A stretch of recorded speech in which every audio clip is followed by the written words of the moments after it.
Nearly a year after the murder of George Floyd that set off dramatic protests nationwide, tonight there is growing Republican backlash in almost 36 states against the demonstrations. Lawmakers are introducing stiff new penalties for public disorder and in some places proposing immunity for drivers who plow into protesters with their cars. Here's our Devin Dwyer.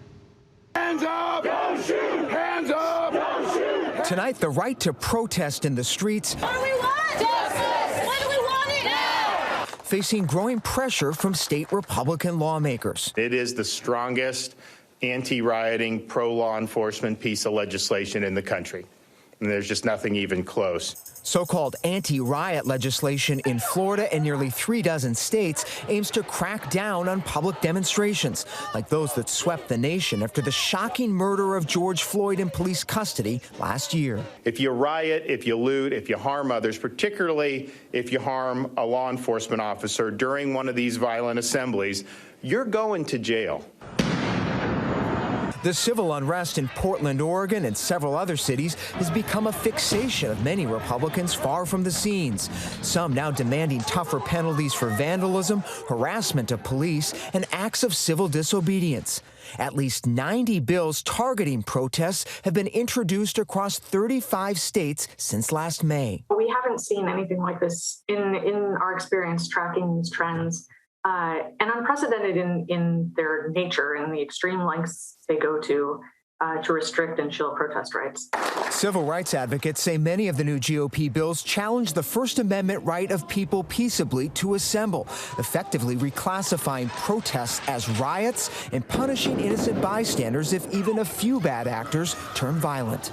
The laws create a situation where peaceful protesters are caught up in these criminal charges, which oftentimes carry very serious penalties, where an individual is deemed guilty of an offense by virtue not of their own conduct, but of the conduct of and actions of people around them. An independent analysis of 12,000 demonstrations over the last year found most were peaceful. 96% had no property damage, 98% had no injuries reported. But Iowa legislators passed a bill this month to make being present during a riot a felony. We're going to up the penalties for rioting because what we've seen is not peaceful protesting. What we've seen is destruction and damage in our communities that we should not be standing for. I really think this bill unnecessarily pits law enforcement against groups like Black Lives Matter and other protesters just at the time when we need to be bringing all of these groups together. Kentucky's Senate approved a bill making it a crime to taunt or insult police. In Indiana and Minnesota, bills would cut state benefits for anyone convicted of unlawful assembly. And Oklahoma is one of several states extending immunity to drivers who unintentionally hit protesters with their cars. It's really about protecting folks that get caught up in the melee. In Tulsa last year, the driver of a red pickup truck towing a horse trailer was swarmed on an interstate during a protest.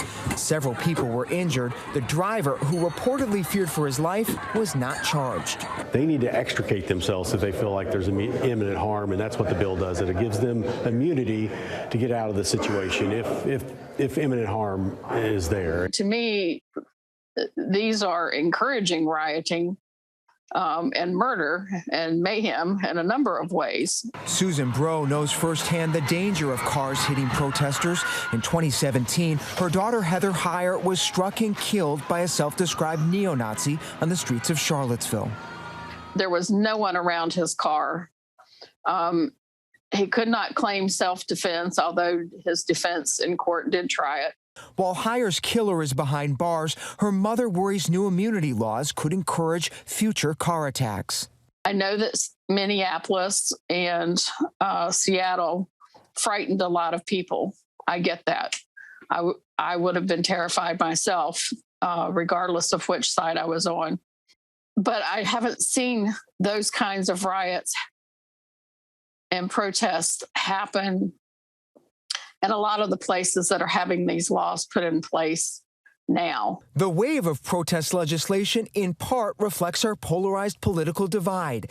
82% of Democrats say the right to peacefully protest is very important for our country, but only 53% of Republicans agree, down more than 10 points from just 2 years ago. I think some of these bills are so extreme that they won't pass.